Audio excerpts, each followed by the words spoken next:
So it's despite the many responsible sourcing efforts in the industry, lately there's a little of a disconnect between procurement priorities and sustainability commitments within many companies, within some producer organizations, small or large producer organizations, and it is affecting the industry.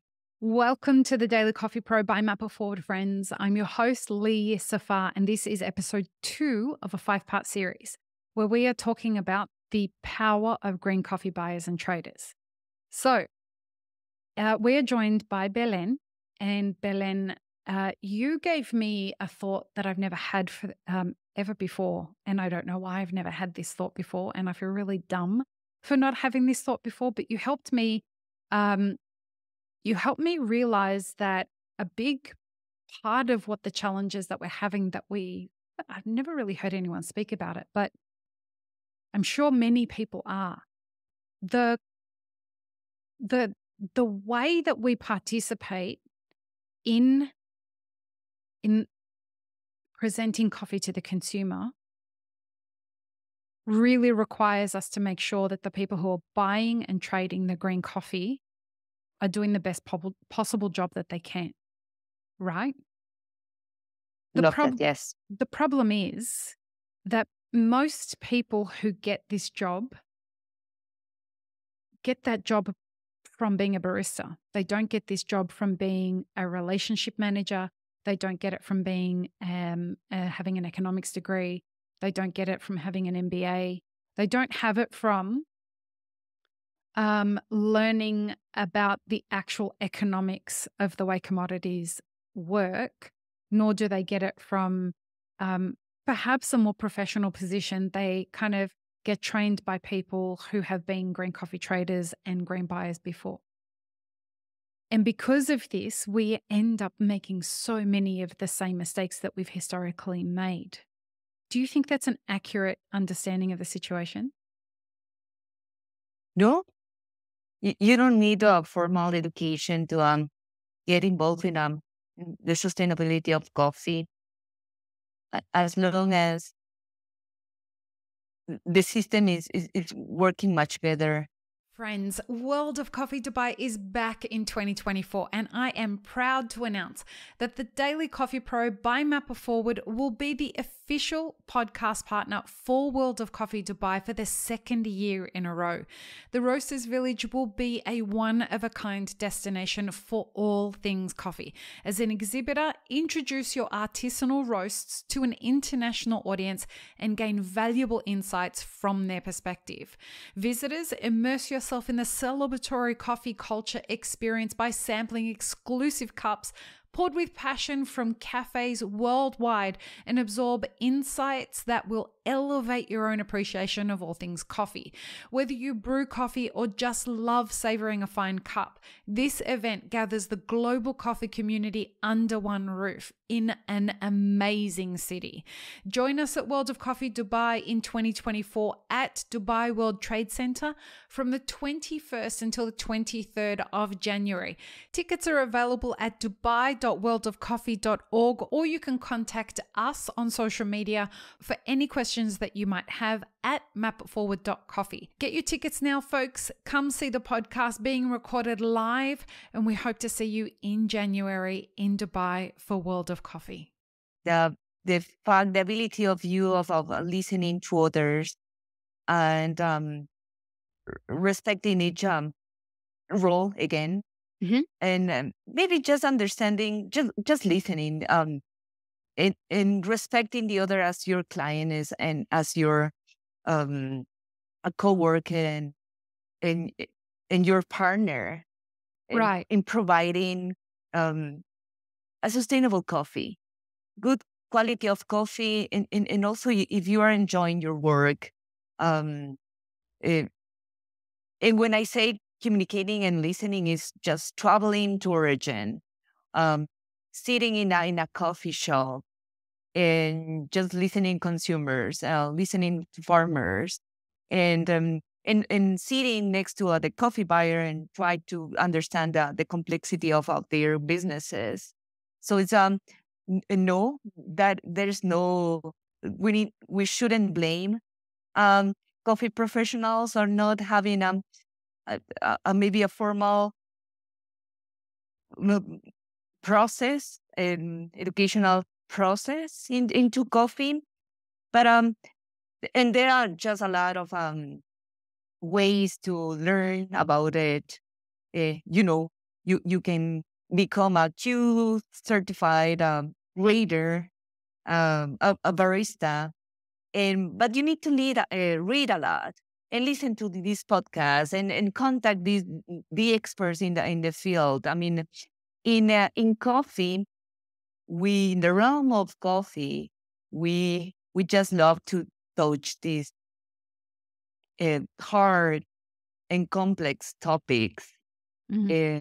Um, and this exploration hopefully enhances everybody's comprehension about the industry and getting us in a deepened appreciation of for the simple yet culturally significant cup of coffee. Um, Again, in coffee, we pursued to unravel complex subjects.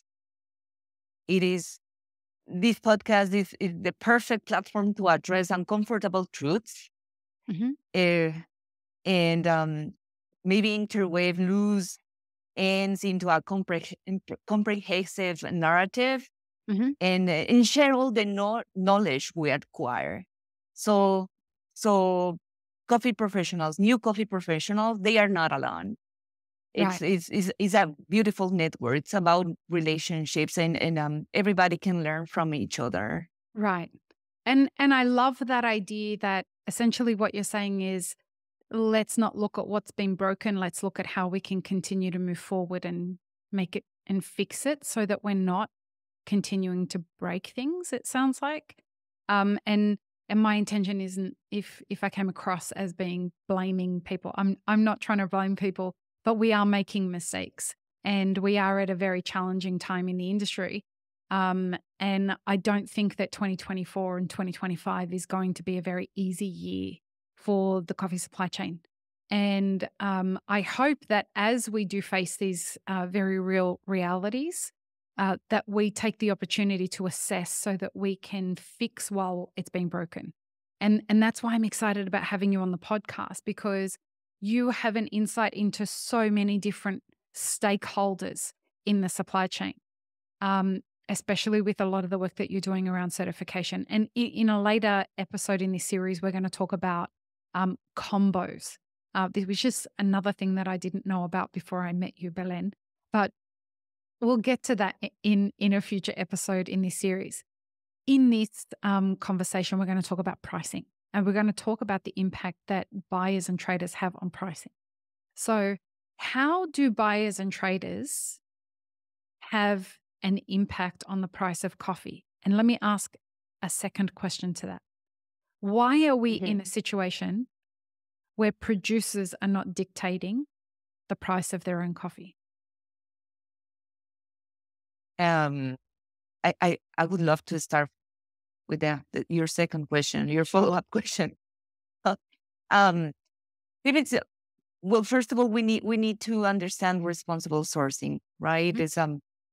Is those are decisions and actions related to procurement of green coffee, of coffee beans, Mhm. that enables economically, social, and environmentally sustainable production, Mhm. including producers and farm workers. Because farmers can hire some seasonal workers for picking up cherries and other activities and other responsibilities at their farms. Mhm. So it's despite the many responsible sourcing efforts in the industry, lately there's a little of a disconnect between procurement priorities and sustainability commitments Mhm. within many companies, within some producer organizations. a small or large producer organization, and it is affecting the industry. Mm-hmm. So what is maybe the trend right now is to focus on cost of production and living income, and that is a responsibility that farmers and coffee producer organizations need to embrace. Right. So first of all, we need to understand prices and premium prices that shouldn't be ignored by companies. Um, the other thing is that we need to focus on changing business practices. Mm-hmm. Uh, eh, we need to provide some support to farmers as well. We need to enhance traceability, and maybe we need to make clear the commitments we have with farm workers. And let me elaborate on this. Yes, please. So on prices and premium, Mm-hmm. um, we need to revise internal incentives for coffee buyers to limit efforts to push down prices and differentials. Maybe it's there's the need to buy volumes of coffee, Mm-hmm. and there's the rush of trying to find the right flavor or this particular region to satisfy my client's need. Mm-hmm. Um, so everything should be planned, and of course it could take up to 9 months to find the right coffee to be shipped, and maybe to get to my table and to my quality and my lab, and maybe try to start with mixing coffees and trying to find the right recipe. So it should be all planned. We shouldn't rush in to get into the perfect coffee. Um, we need to plan ahead all the volumes that we're gonna buy, Mm-hmm. and try to navigate in the international coffee price as well. Pay meaningful sustainability differential and premiums to producers for their sustainable production practices is a must. Uh, the other thing is trying to understand certification systems and or standards. In cocoa, there is something that it could apply to everybody. There's there's a standard for pricing and for volumes and for producing Mm-hmm. cocoa.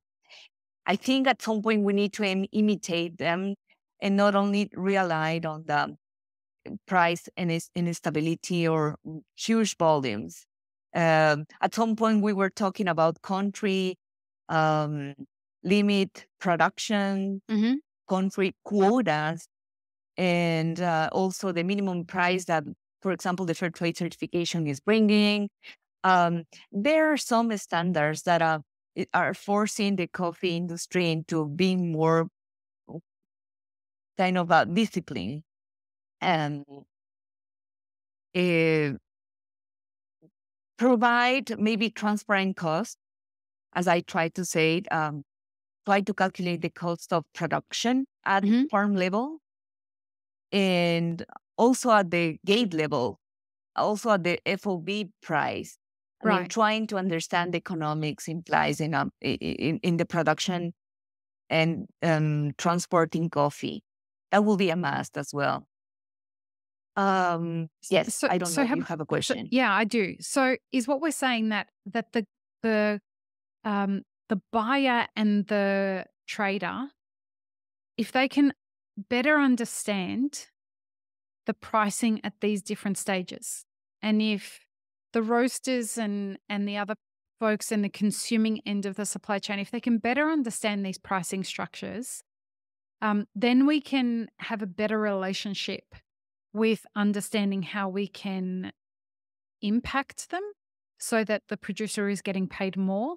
Um, and what I also want to understand is does the trader and the green coffee buyer, how much influence are they having at the farm gate price and the FOB price and all of these different places? How much of an impact are they having at this point? There's no much clarity on on that information. They don't have access to that information. It's up to producer organizations to calculate, to be sure about all the inputs and the expenses at the farm, the cost of transporting coffee, the warehousing, and also trying to assess the right price, the living income reference price Right. per farmer, per community, per region, and also this should be communicated to to their clients, right? Right. That's how they build long-term buying relationships with their clients. Um, that's how they can get long-term contracts, Right. uh, coupled with price risk management tools. But it, it should be a commitment at origin as well. Um, there's another actor in the supply chain that may play a huge role, which they are social lenders who may have maybe the the way of financially support all these initiatives at the farm level. I mean, Mhm. knowing the true cost of production and defining the living income for farmers. Tell me, do most producers know the cost of production? Eh, they do, because most of the coffee producer organizations that I work with, they need to follow a standard because they are producing high quality coffee, certified coffee. And most of these standards require um, to all the producers to just get maybe just follow and have a record of all their expenses. Okay. At some point, they might be forgetting two or three inputs. I need or maybe how to add or identify an economic value of this specific activity. So cleaning my farm is not, I shouldn't maybe translate into the final coffee that I'm selling to my cooperative or my Right. coffee association, but it should. It It should absolutely be should. treated as a business, right? So, but it's a responsibility of coffee producer organizations and farmers to have a clear understanding of their costs. And at the end of the day, if I'm understanding you correctly, this is the part that I'm not clear on yet, actually. When it comes to setting the price, what impact does the green coffee trader and the green coffee buyer directly have on the price? It's driven by volume uh, from the huge companies. Mm, I wish I could say that there's something that maybe the supply chain actors can do about defining the coffee price. Um, it's mostly externalities that define the coffee price. Um, right now, we are just struggling with the climate change at the region, Mm-hmm. and it all depends on the volume that it's produced and traded. Mm-hmm. Um, but I'm trying to understand the international coffee price, trying to understand country differentials. At some point, it could be up to some governments to define a minimum price or a differential per country. Uh, so, but the private sector, I mean, I'm talking about the supply chain. Mm-hmm. Uh, they need to understand all these externalities, Right. and of course try to play with them, and in a truly and transparent stage, they can say, yes, this is the international price, this is the cost of production. Let's just try to find the perfect spot for us to be sustainable, and let's define the volume that we know right now. This year, we're planning to produce and to sell this amount of coffee, and let's try to set a price for this year, for the upcoming year, but uh, try to be planned, and maybe more organized on this. So, and of course, transparent. Traceability is a critical issue for most of other sustainability interventions, and companies should ensure sufficient traceability with their supply chains. If the farmer is saying, I can commit with this amount of money, with this amount of coffee to this specific buyer, and it's going to these uh, countries and to these brands, and the brands are doing the same thing all the way back. We can commit to traceability. We know about the prices. Nobody else is paying more or less than what is committed, and probably we can just find the right a balance in the market. I really want to ask you about transparency. So we're going to do that in the next episode, because in the next episode, we're going to talk about the relationship between traders and buyers and the producer. And so this relationship is something that I'm very interested in when it comes to this idea of we need transparency. And I've had enough conversations with producers to know that I'm not quite sure that they're happy with the idea of transparency. So join us in the next episode, folks. Peace, love, and peanut butter. Have an amazing rest of your day. Thanks, friends. If you enjoyed this video, here's what you should check out next. Consider supporting Map It Forward on Patreon, and be sure to subscribe and hit the notification bell before you leave.